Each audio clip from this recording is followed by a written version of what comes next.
The person that we're going to look at today is somebody that is well known and infamous on social media. I have not looked into their case very much, but today we're going to take that deep dive into Gypsy Rose, and that is mainly coming off the back of the fact that she has a new show coming out where it portrays her life as a mother, and we all know how she Eminem'd her own mom, so I am curious to see how this is going to go and the backlash. But today I want to actually take a deep dive into Gypsy Rose. Now, if you're a bottom-feeding rock dweller much like myself who hasn't seen the light of day since I can remember, I will tell you that Gypsy Rose is not a good person. Gypsy Rose Blanchard is an American woman who gained national attention due to her involvement in the 2015 murder of her mother, Dee Dee Blanchard. The case became widely known because of the unusual and tragic circumstances surrounding it. My mother was an addict and she was abusive. However, I have never once thought in my mind to hire a hitman to kill her. Dee Dee Blanchard had been subjecting Gypsy Rose to years of medical abuse and Munchausen syndrome by proxy, a condition in which a caregiver exaggerates or induces medical conditions in another person to gain attention or sympathy. We'll harken back to the fact that Eminem also suffered from Munchausen syndrome by proxy. However, he only recorded a song about killing his mother. He did not drop a 50 bag in the spot for the mob like Drake did for XXXTentacion. According to the news sources that I got this information from, please don't sue me, sue the news companies, Gypsy Rose persuaded her online boyfriend to basically come and eliminate her mother. Convicted of persuading her online boyfriend, Godejean, to eliminate her abusive mother, who forced her to pretend for years that she was suffering from leukemia, muscular dystrophy, and other serious illnesses. Personally, I don't know anyone that's killed anyone because I don't keep bad people around me, but what kind of world do we live in where you can literally get a show that is going to pay you to be on that show after you kill somebody? Excuse me, you didn't kill somebody, you persuaded someone else to do it. What kind of world do we live in where we have a sick and twisted mindset that we would worship this woman?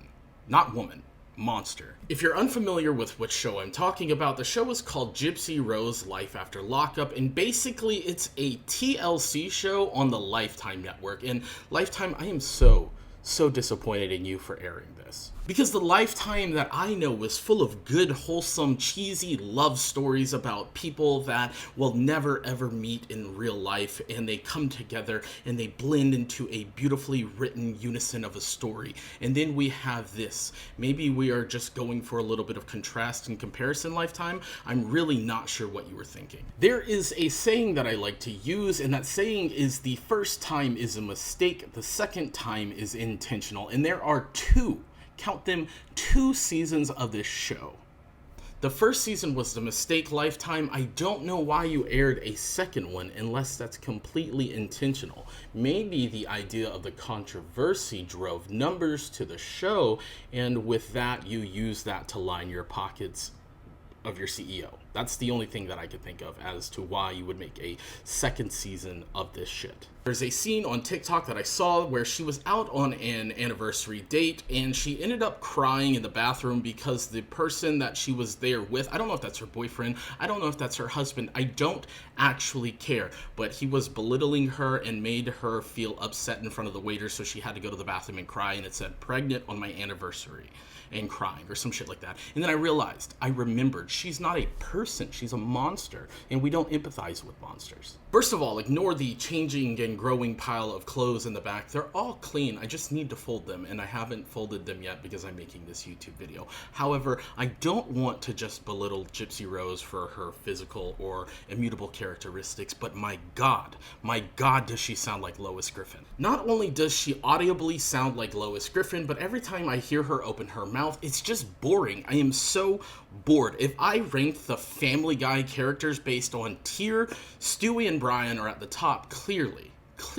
However, Lois is in that Gypsy Rose category on the tier list, and that just doesn't make the cut in this meta. In another scene, she's talking with a man about the dreams that could have been, that she hesitated on, that she wasn't able to fulfill at the time. I guess you could say that she couldn't quite pull the trigger herself. Also, again, another boring scene because she's just cleaning her bathroom and cleaning up things and finding things and talking about how she's not a minimalist, but she doesn't like hoarding things either. No one cares. No one. No one. That is the same life that everyone else is living unless you are a hoarder on the TLC show. This feels like a TLC show just on the wrong channel, and it's boring. Maybe it does make sense to be on Lifetime. I don't know. On one hand, it might look like I'm victim blaming here because, again, she did have a rough childhood growing up thanks to her mother. However, I know a bunch of other people that have had extremely, extremely rough childhoods, myself included, that have not gone to the lengths that she has gone to eliminate somebody. Honestly, my biggest grievance isn't even with Gypsy Rose, it's with the people at Lifetime that greenlit this show and said, I'm going to make this vision come true. And I have an even bigger problem with the people on social media that share the show, like the show, spread it around the world for everyone to see.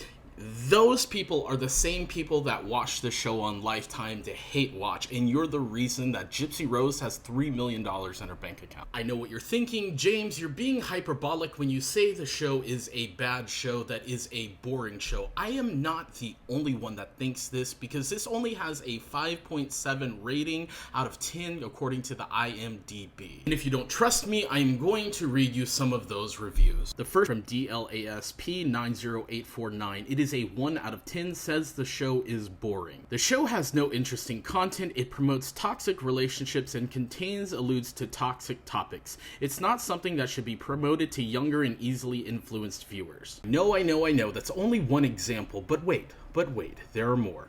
Kitsy Plays says 1 out of 10, this is trash. This is the worst thing on TV. Why glorify a killer? So we're going to give everyone that walks out of prison a TV show.